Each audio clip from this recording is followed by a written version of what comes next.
I appreciate that. Well, it's one of those mixed blessings, I guess.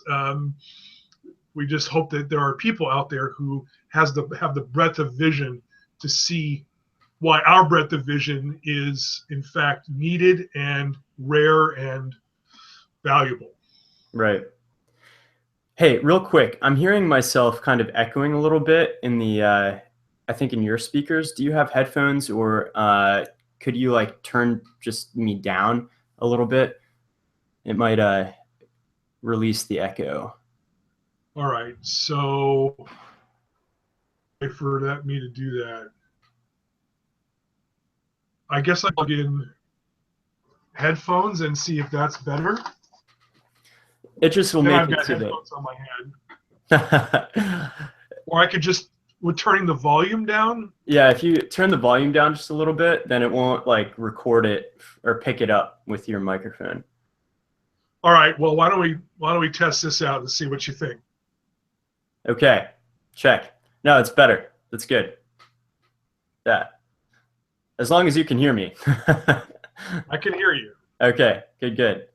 So, just before we get going, one of the things that I am really going to be interested in, like going after or talking about a little bit, is some of the stuff that you wrote about in the Beauty Will Save the World book.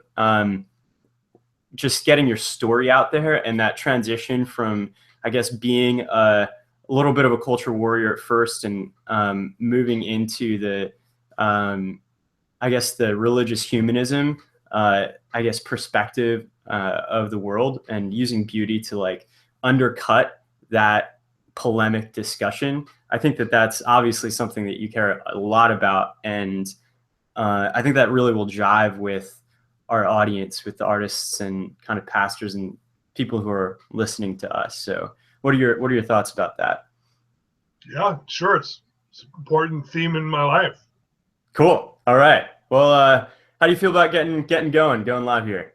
Oh, I thought we were, but yeah, let's keep going. All right, let's do it. So I'm just gonna open it up, and then we'll go. I'm gonna edit it, so it's not really a live stream, and it'll be like just a little bit more smooth whenever it gets out on the podcast. So just a heads up on that.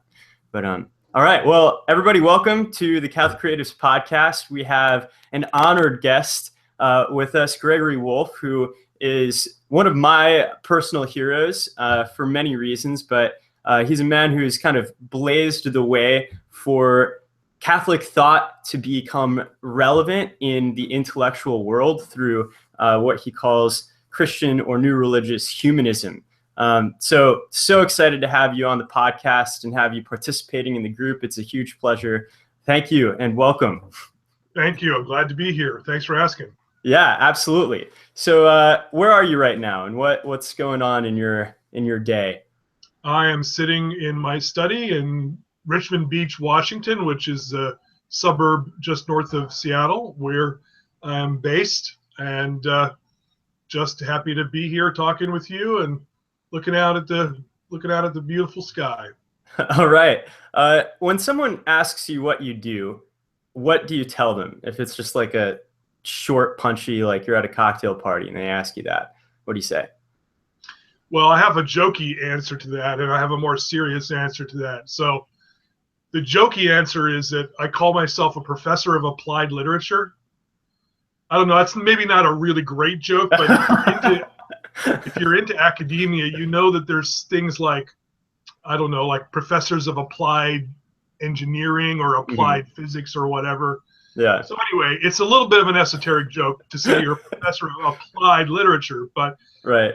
Part of the point when I say that is that I'm trying to operate in the zone where literature and life intersect in a really intense way. And it's also a way of jokingly saying I don't want to live in the ivory tower. I want to be out. I want literature to be relevant to people's arts and literature to be relevant to people's daily lives, to their faith lives, to their personal lives. So that's the jokey way of answering. The other serious answer is I'm a writer, editor, publisher type of guy. It's all working with words in some way, and publications. So those are the things that I love to do. I've always have, and I'm blessed to be able to still be doing them. Has anyone ever told you that you look like the most interesting man in the world? Do you get that often? Well, I guess I'm getting into that zone of life where, where the general physiognomy starts to resemble that.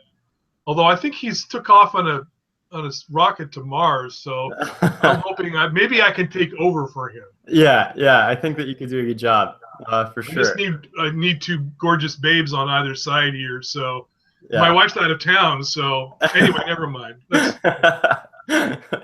That's hilarious. So you've been in the group for a little while. You've watched. One of the funny things where you weighed in on a conversation was you opted for the name of the group to be changed from Catholic Creatives to Creative Catholics because you don't like the word creative to be used as a noun. So I'd love to hear a little bit about that pet peeve. Like, where did that pet peeve come from, and why do you have it?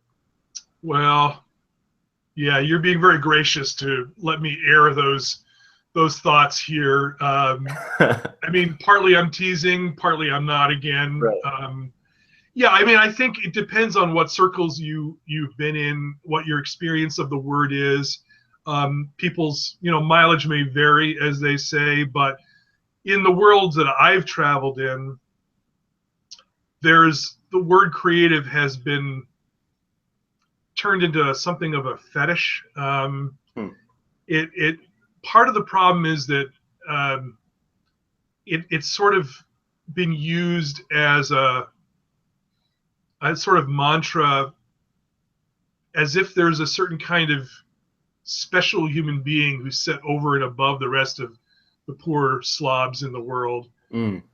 The creative is this sort of mystical, hot, hip guru Hmm. of culture, and a lot of silliness attends that kind of formulation. It tends to, first of all, it tends to just be about what's hip, what's trending, it just tends to trivialize the nature of what creativity is, as well as turn into a kind of elitism of its own variety. It also seems to separate creativity from those who have and those who have not.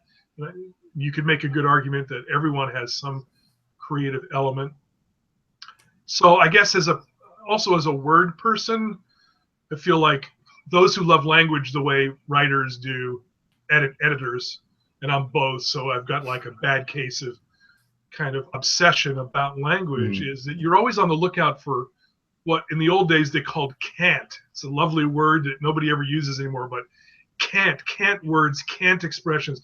Cant means, trendy, superficial, shallow language that doesn't really penetrate to the heart of reality. And I just worry that the word creative suffers from that kind of cant, hipster, Hmm. uh, sort of mentality that I'm really anxious about in terms of the way people understand themselves and their role and the way that they as artistic types connect to others. But it's not the end of the world, and I don't think it's necessarily stigmatizes what you guys are doing, or that I'm just pushing back a little. Okay. Right. Yeah, no, I get it. I totally get it. If you could contrast the use, that can't use of the word creative, with what you think would be the juxtaposed, like,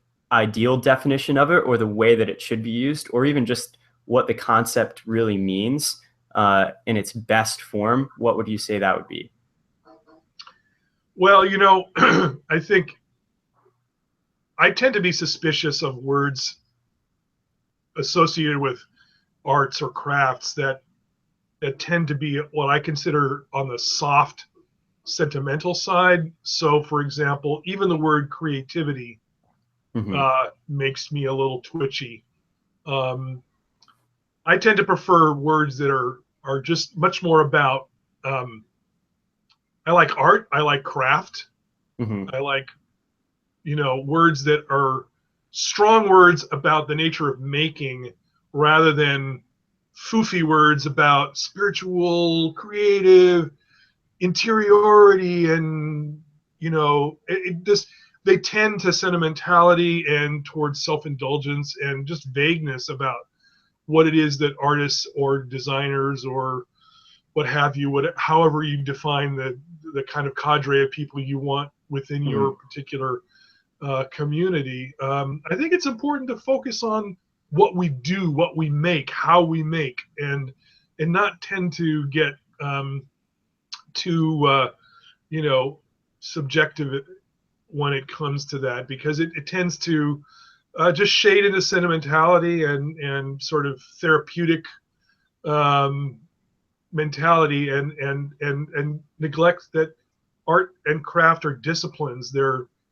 are disciplines and habits of mind and heart that require effort and practice and repetition, and that they are one kind of contribution to the world that has to rank alongside many other gifts that human beings have, that are that doesn't elevate them above what politicians or engineers or what have you do. So I just I think there's always a chance for kind of mental and emotional drift when language gets a little too soft and mushy.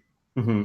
So you would say that like if you were going to talk about or replace that word with a concept or other words, you would really want to prioritize when talking about something like creativity or the arts, words that would really um, give definition and direction to the work, like the professionalism of the work, the excellence of the work, the craft, the skills that are required to do that work. Is that sort of what you uh, would want to prioritize in the language there? Yeah, yeah. I mean, as a teacher of writing, I'm trying to stress, um, cut down on the adjectives and adverbs and stick to good nouns and really good verbs.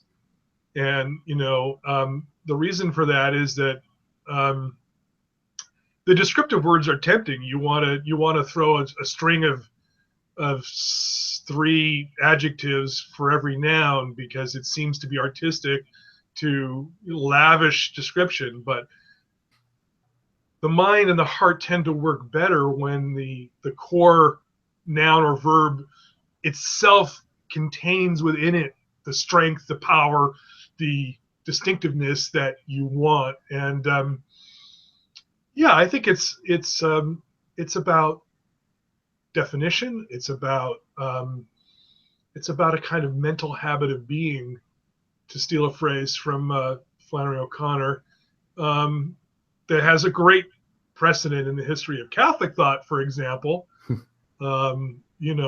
I think if I had the chops, I could call in Thomas Aquinas here to back me up on this. Do you have an example of like the difference between a the power of a sentence that just has a lot of adjectives in it and a power of a sentence that just uses really simple, good verbs and nouns? Uh, well, I don't have one memorized. I mean, I've got writers I could look up Mm, and I think there I made a check mark next to page 32 where there's a good one, but you caught yeah. me a little bit by surprise here. Okay, no, that's fine. I will see if I can put something like that in the show notes to illustrate it to anybody that's like interested in seeing that demonstrated. But absolutely, I think that um, it's such a true thing in writing. It's a basic skill that is very difficult to master. I think avoiding that habit. I'm not sure why, but it's just maybe like in the fact that we in songs and poetry of the culture that are like pop, um, we just are surrounded by that kind of writing, and so the sort of brutal, um, essential, minimal kind of use of verbs and nouns to describe things is kind of foreign to us. It's just not like the way that we think, but it's so true. When I first like started doing my like work in creative writing, that was a huge lesson that I had to kind of swallow. So yeah, absolutely love it. So I want to take the conversation now in a little bit of the direction of talking about your growth as an intellectual person and as a writer, and how you kind of discovered this theme in your life of beauty and its salvation that it's offering the world, right? The book that you wrote, Beauty Will Save the World, is something that I think resonates with many people in the group. And I'd love to hear about your transition from being someone who perhaps didn't grasp so deeply into that concept, and into someone who really like made that their mission. Well, yeah, this is ancient history in some ways, but thanks for asking. I, you know, we we talk about the culture wars now as a kind of fairly obvious uh, sort of phenomenon of our culture. I think I grew up at the time when that was really all getting going. Um, my father was deeply involved in the conservative movement, and I went to a conservative college, and I thought I was going to be a young conservative culture warrior. And yet there was a kind of dialectic within me that eventually played out in some interesting ways. So as much as I loved politics and thought politics was important, I also love the arts and literature. And so um, I ended up feeling a tension between these two aspects of my life. So political side that was grooming me to be a culture warrior was saying things are monolithic, things are black and white. Literature was saying things are ambiguous and mysterious. Mm. Um, motives are mixed. Truth is difficult to discern. And these were kind of at war within me. But I was young, and the young are the ones who love war more than anyone else. You know, the young love justice. The young are gung ho. We're badass. We want to go out there and fight for the truth. Um, and I was absolutely not exempt from that. I thought I was going to be, you know, I thought I would be a kind of Christopher Hitchens of the right, Mm-hmm. a literary intellectual who would write, you know, long, devastating book reviews about secular liberal novels that would come out. That was Mm-hmm. my compromise. I was going to be a literary intellectual so I could love my literature side, but still, I would basically be attacking secular leftists Mm-hmm. in every sentence I wrote. So that would be my culture warrior side, and I thought that was going to be the ideal compromise. Right. And unfortunately, that didn't work. Um, and it was probably the biggest shock of my life in a way that the thing I thought I was going to be was the thing I was inexorably drawn away from being. Um,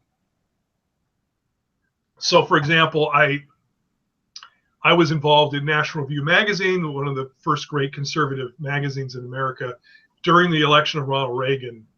And it was at a time when it was like, we've been on the outs of power for decades. This is our time. Yay, we win. The Yeah. revolution is being televised. Yeah. I had that surface euphoria, like, yeah, baby. But on the other hand, I wanted to get the hell out of Dodge. I was nervous about the political world, and I was worried about the way that power might corrupt principle. And I had deferred admission to Oxford for my graduate work, and so I knew I was going to go to Oxford, and I couldn't wait till that happened. So I think the big shock of my life was that instead of being an attacker, a destroyer, a bringer down of things. There was this deep tidal movement within me, and I'm a type A guy, if you can't tell. I'm like, I know what I want, and I'm going to go do it, and nothing's going to stop me. And this is the one thing in my life where I was absolutely just started, the phrase vote with your feet, my feet began to move. I began to move in this direction of I needed to help build and create and nurture and educate, not attack and sneer and destroy and go against. And so I eventually morphed into a guy whose whole life has basically been committed to, nurturing artists and writers, showcasing artists and writers, educating artists and writers. I would have scorned that kind of path when I was young. So, that's part of the story. But I'll be careful about time and maybe let you spin it if you want to zero in on a particular aspect of all that. Feel free. Yeah, no, I was just gonna ask a little bit like what were some of the moments in your life where you saw that transition happening almost like before your eyes, where perhaps you reacted to something in a way that you didn't expect, or like just a conversation that would have been exciting to you wasn't? What were some of those like landmark moments where you just saw the shift taking place? Well, let me pull that inside out and say part of the problem for me was that the conversations that I thought were exciting, nobody else around me did. Felt the same way about. So, the two figures who were huge in my intellectual development, were T.S. Eliot and Flannery O'Connor. Why? Well, originally I heard about Eliot because I was told he was a Christian conservative, and that when he wrote an essay in some London publication, it would give that secular liberal Virginia Woolfe a migraine for 5 days. And I was like, yeah, the conservative attacking the secular liberal, and then, and attacking kind of the modern world, modernism, which those were like, in my world, those were like bad words, like politically incorrect words. And then the thing is, I eventually started reading Eliot's poetry, right? Like the thing that actually made him famous. And I'm like, wait, this is modern. This is modern poetry. It's full of fragmentation and alienation and sex and the occult. And did I say sex? And I thought, OMG. Like steam was coming out of my ears. How can I compute this? This guy was supposed to be my hero, castigating the modern world, but his art seems to be of the modern world. And somebody said to me, well, Greg, it's possible that the artist works within the forms and the culture of the time in order to speak to the time, but can do that in such a way that there's a kind of interior meaning and message that, in a sense, critique the time. And I was like, really? They were like, okay, for example, Eliot writes in fragments, and you think, well, that's bad because fragments means destruction rather than building up the, architecture of order. And they said, well, yeah, okay, but think about it this way. A fragment is like a puzzle piece, right? I said, what? They said, okay, a fragment is broken off from something, and it's no longer a whole, but it does connect to something that it's been broken off from. If you look at a fragment like a puzzle piece, it might make you think about what it should be connected to, and you have to make the whole in your own mind and heart. So, for example, there's a line in Eliot's Ash Wednesday, after this our exile. Oh, and that sounds, moodily, existentialist. Exile, that's the human condition. We're exile. We don't feel at home in the world, except for those who actually look it up and I hope our whole audience is very familiar with this phrase.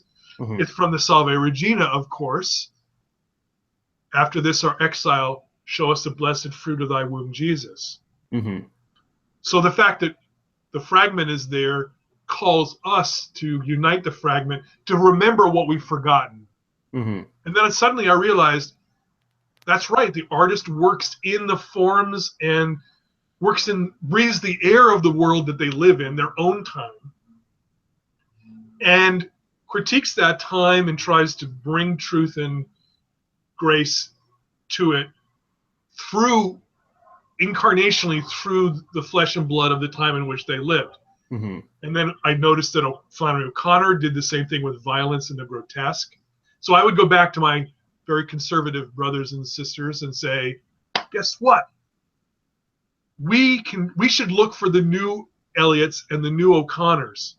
And they're like, oh, no. Western Civ died, probably like 1300. Some people were maybe more generous. Oh, it died around 1832.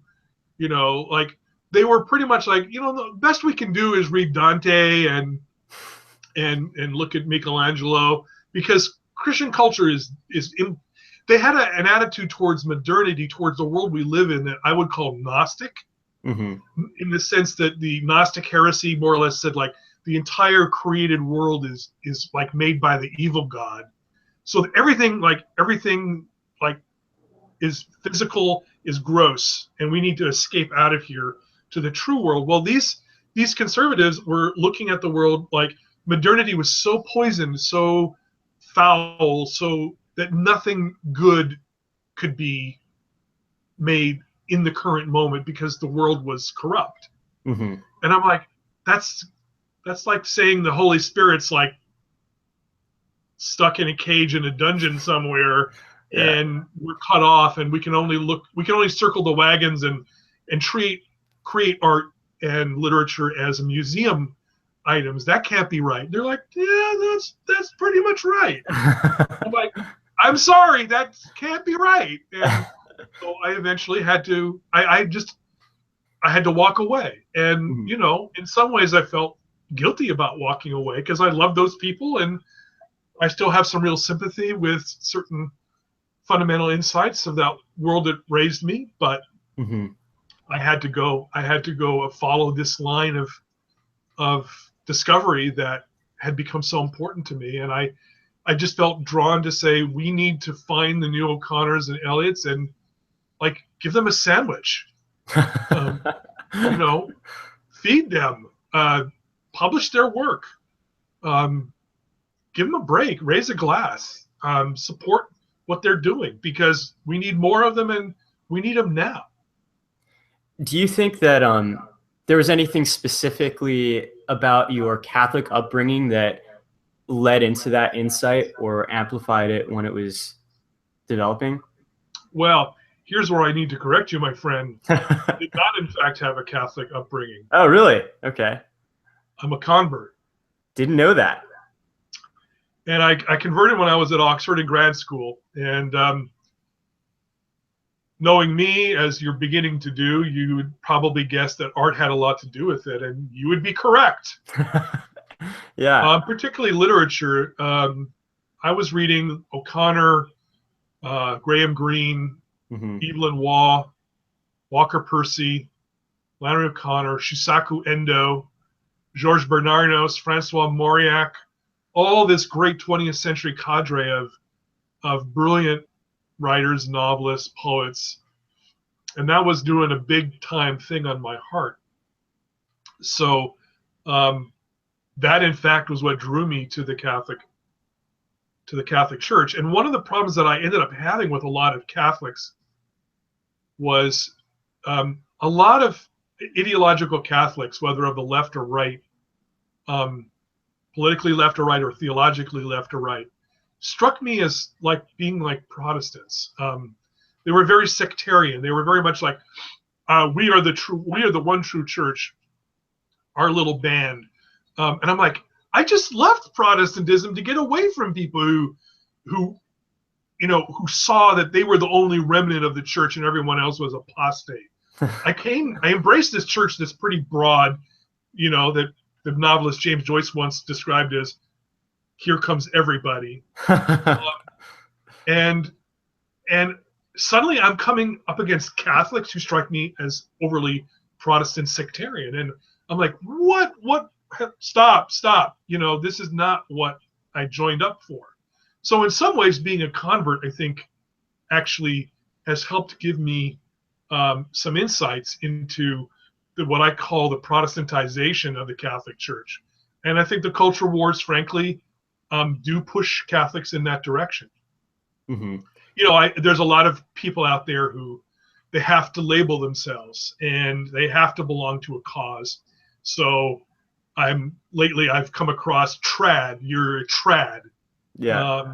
and I get it. I can see myself, at 22 in these kids who think that calling themselves a trad is a way of being deeply Catholic. What they don't understand is that that's in fact shallow, naive, and sectarian in a way that is un-Catholic and retarding their growth in the depth and richness of their faith. But that's a long story. Go into that if you want.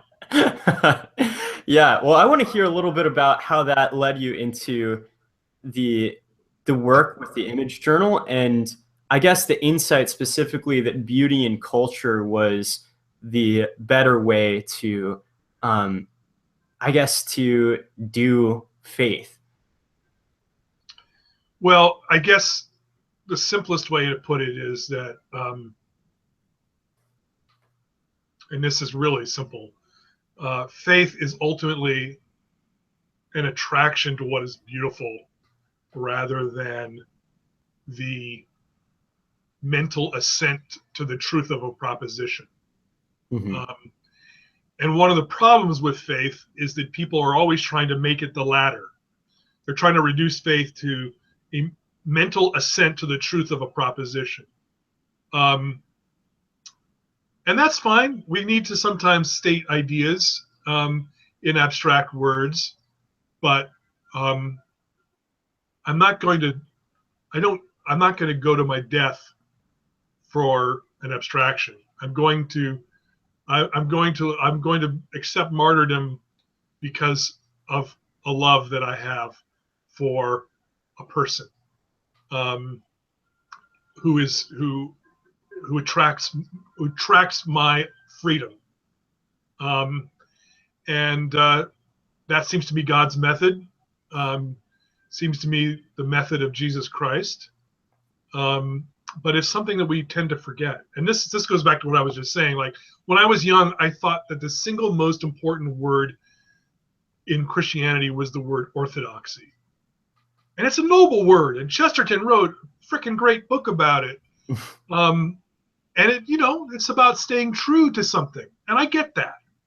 But I also realized how, in the end, how ultimately thin and dry that word orthodoxy is, because it's about sort of right thinking, and it kind of leaves out the human heart in a way, or at least this has the danger of erring in that direction. And so I became aware that beauty is what attracts us, is what draws us. That's what faith is all about, is feeling drawn.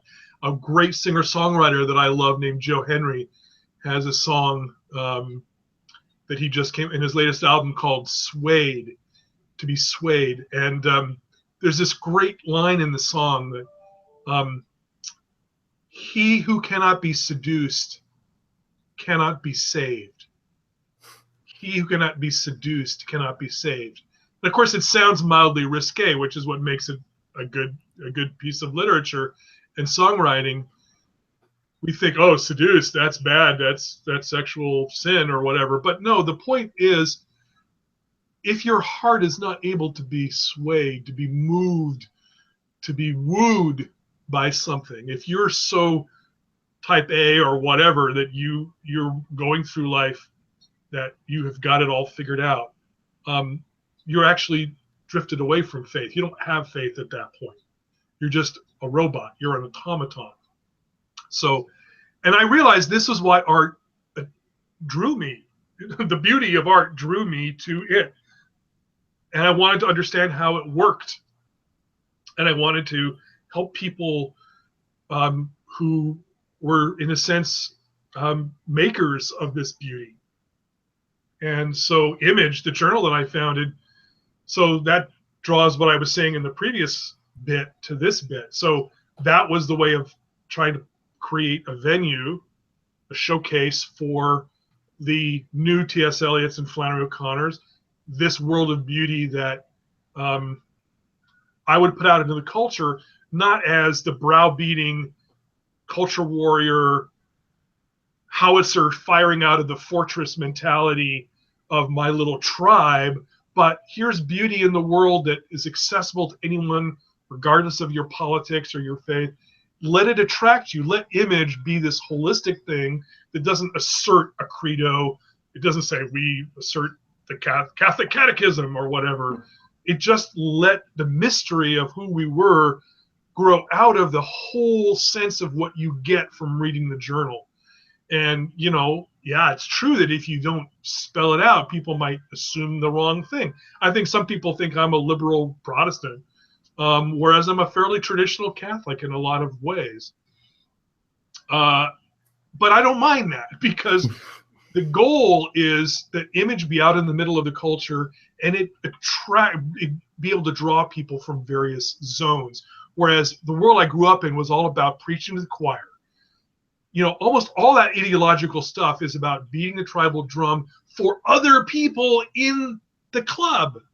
Mm-hmm. And it almost never succeeds in speaking to the larger community. And I was like, fuck that shit. I want to go out into the world and I want to have a conversation with people out in the world. Sort of like, you know, Jesus did. I just couldn't stand that tribal, inward looking, you know, it raises money pretty well. And that's one thing I was joking with you before we started. That's one reason why I suck at raising money. But, you know, the fact is that people from left, right, Protestant, Catholic, Jew, Muslim, you know, pro-modernity, anti-modernity have all tended to find something in Image that draws them. And I think that that's God, grace, truth, beauty, whatever. So yeah, it's about something that doesn't compel. It's about something that attracts. And it's about having faith that that attraction can and will be found rather than forced onto people. I had so many like internal fist pumps just happening right now while you were speaking. It's like, hell yes, this is it. I'm Um, glad. I love it. It's just so it's so true. The I've been, just a little bit about me, definitely grew up in a very strong conservative kind of like Catholic world, and my own experience of I guess of the breakdown of that was actually through both reading Catholic literature, but also through a philosophy degree while I was in seminary. I went into seminary again, like beating that conservative drum, uh, reading Chesterton and Lewis and a lot of other people who were like gung ho about making the culture war thing happen. And I encountered, I think, just in modernity, a real like I guess gravitas. Like I couldn't just dismiss it as everybody else being stupider than me anymore, you know? Like um and so I was actually reading what, like one of the articles that you wrote for I think Christianity Today was just an article highlighting 5 books that quote would pull you back from the abyss, in a way, sort of talking a little bit about like crisis of faith. And I was wondering if there was anything that you experienced in terms of like faith crisis or doubt or um, something of that kind of dark night, uh, that you needed yourself to be drawn back from when you read those books.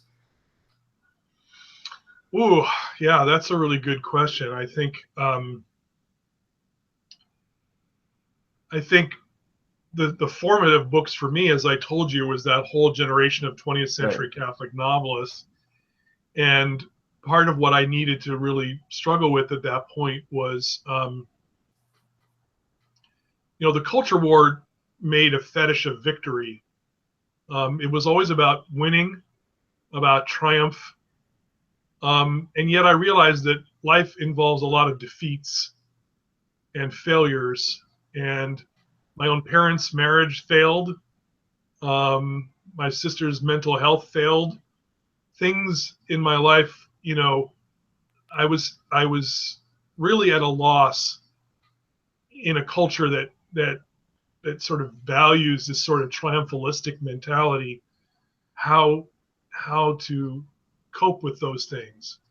Um, and it was, in fact, these Catholic novelists who seemed to give me an insight into what the great Basque Spanish philosopher Miguel de Unamuno called the tragic sense of life. Mm-hmm. Um, and that explained to me, for example, why Catholics have crucifixes rather than empty crosses. Why have the corpus, and in fact, a bloody corpus on the cross rather than emphasize the resurrection? Mm-hmm. Why do Catholics constantly surround themselves with why is Mary, Our Lady of Sorrows? Why all this? And that was a certain morbid, or what seemed to be morbid side of Catholicism that originally put me off it and made it more difficult for me to actually become Catholic. Um, and then the more deeply I got into it, the more I realized that the tragic sense is precisely what modernity is missing.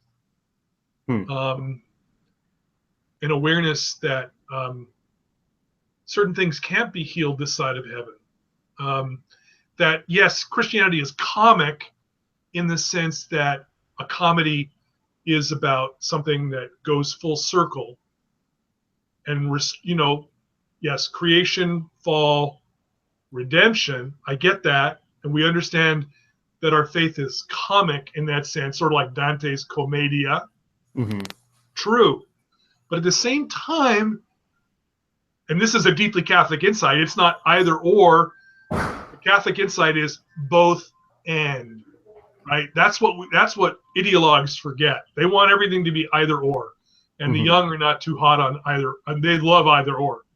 They don't like both and. But truth is much closer to both and, the paradox, the mystery of both and. And Catholicism, in my opinion, understands what it means to have your heart pierced by the sword. Um, what it means to say that human efforts are ultimately doomed to failure, that only God has the triumph. And America is founded on the notion that we can leave tragedy behind. That's dark European stuff. On our dollar bills is, Novus Ordo Seclorum, a new order of the ages. We're new. We are new and improved. We're better than anything else. We're special. We're not going to suffer any of that defeat, tragic, dark, weird, ancient shit. We're started all fresh. It's all new. And it's cool. Yeah. Americans can't stand tragedy. We don't understand tragedy. And American Catholics don't, which is a crying shame. Mm-hmm. And so for me, one of the key moments was understanding that tragic sense and understanding that it is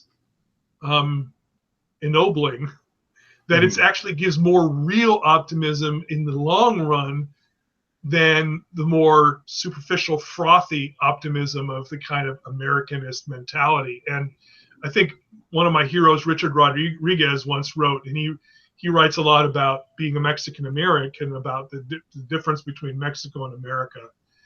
He said, tragic culture like Mexico makes better food, and raises sweeter children, and has a greater sense of ritual and ceremony. He says the American culture is more about lonely divorcees living in condos drinking pale beer. Mm-hmm. That the tragic culture is ultimately the one that's more realistic about life, more balanced, more aware of grace coming in and through failure as well as through victory and triumph. Hmm.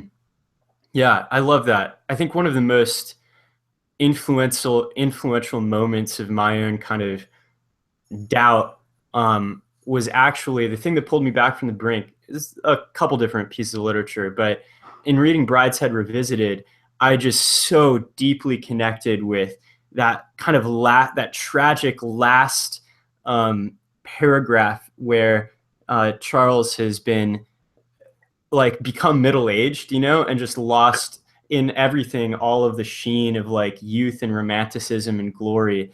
And he's sitting in front of this, what he once thought was ugly tabernacle. It said like, copper beaten to the patina of pockmarked skin, and just smiling, for in one of the first like moments in the book where it actually like says that he smiles. And you can just see this like hopeful grace that happens in him, this redemption that's happening in him in the midst of like disillusionment and complete brokenness in the world around him. Um, and I think that what you're saying is so true, that um, accepting that suffering, accepting that this world is really fleeting is one of the first kind of like, um, I guess, ways of accepting God's grace, like accepting the need, the ache for God, that like I can't fix everything. Um, and I think that definitely leads into a a mysticism or like a love for beauty and mystery that is just so deeply needed in our culture, both the Catholic culture and culture in general. But it can only really come from that like disillusionment. I think that um, is almost a necessary step to that softening of the heart. Well, and I think the way it ties into the last thing I said is that it actually makes you more able to work constructively in the world, because lacking the tragic sense, you're going to be tempted to do what is happening all over the place right now, which is people freaking out, apocalyptic, the world's Mm-hmm. coming to an end. We have to withdraw, from the culture. We have to withdraw into our Benedict option, Mm-hmm. which I have a lot of problems with. And I know that's a whole big topic. It could be a podcast of its own. Yeah. I admire Rod Dreher in a lot of ways, but if you understand that Catholic tragic sense, you're actually freer to go in and among the world without worrying about being part of the saving remnant. And I think, therefore, doing more for the kingdom, for the church, because you're interacting with the world rather than squirreling yourself away into the little hidey hole, the Mm-hmm. fortress of orthodoxy. Mm-hmm. Yeah, that's absolutely beautiful. Well, I don't want to take up any more of your time. I know that you're a busy man, but last question is like if you could have, just a platform to speak to Catholic artists. You already have a platform, but right now you're speaking to a bunch of different Catholic artists, pastors who care about the arts, and that particular community has a need for encouragement and a need for some direction. What things would you tell them that they should do and not do in order to be more effective? Wow. Okay. Yikes. I haven't prepared my 10 commandments for Catholic artists here. Um, well, I'm at random. I would say um, one of the great sins that's a typically Catholic sin is, I often say that Catholics are able to. There's nothing that we can't take for granted. Complacency, like, oh yeah, whatever, that's just the way it is. That's one of the big problems that Catholics often have, and um, I think it's time to rediscover the tradition in all its fullness and understand, the tradition, the artistic tradition. I think we always, again, we go back to the Orthodoxy tradition, and that becomes very thin, very, very brittle, for all the reasons I said before. Let's gain the full richness of the artistic tradition with its scary ambiguity and uncertainty and mystery. Let's not take our tradition for granted. Let's really enter into dialogue with the artistic giants of our past. Let's read Dante together, you know. I guess another thing I would say would be, you know, again, to be able to be open to the world. The church has always understood itself not as a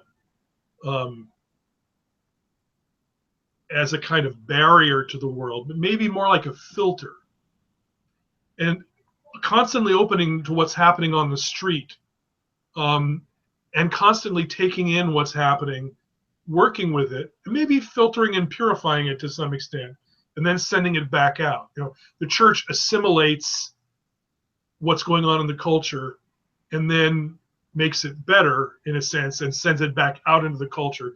So yeah, continue to be open to what's happening around you as well as your tradition. So, you know, don't scorn what's out there because it's modern or postmodern or tainted. Nothing is tainted because everything that's created has in it the possibility of redemption. That's what the incarnation teaches us. So don't be hip for hip's sake, but be permeable to the world around you, so that you filter, you know, in what's happening, and you're able to work in and through those forms that are out there. Try not to fall into ideology, into sectarianism. Have faith that you can be a witness in the world and that you don't have to retreat from the world. You know, make sure you're connecting to the resources that are out there for you. And honestly, I'll have to put in a plug for Image Journal and the world that we do. It may not appear to you immediately as the Catholic journal, but my Catholicism is what shapes our very small c Catholic approach to a much broader perspective. And we've got a quarterly journal of highest quality literature, visual art, articles on dance, music, etc. We have a daily blog, Good Letters. We have a weekly e-newsletter called Image Update. We have back issues on our website. We have a really rich heritage that's out there. And I think a lot of contemporary Catholics aren't even aware that we exist. So you'll forgive that little plug. I'm sure I've got some other ideas, but I know time is flying by. Yeah, no, absolutely. I think that the last thing I would say is anybody who is listening to this, I would highly encourage to pick up the book Beauty Will Save the World. I think that that's a really good place to start. And then also getting in on the Image Journal. There's so much awesome stuff there. And it really is one of the few things that I think is out there that's Catholic, that is actually working to influence the culture that we live in, and is very successfully doing so. So I think all of us are interested in that. And so I would really encourage everybody to jump in and check them out. But thank you so much, Gregory, for coming on the cast, and love to have you back sometime. Oh, I would love to. You can tell I don't think we ran out of topics today, but we'll cut it short now. So thanks for inviting me. Take care. Yeah, you too. God bless, man.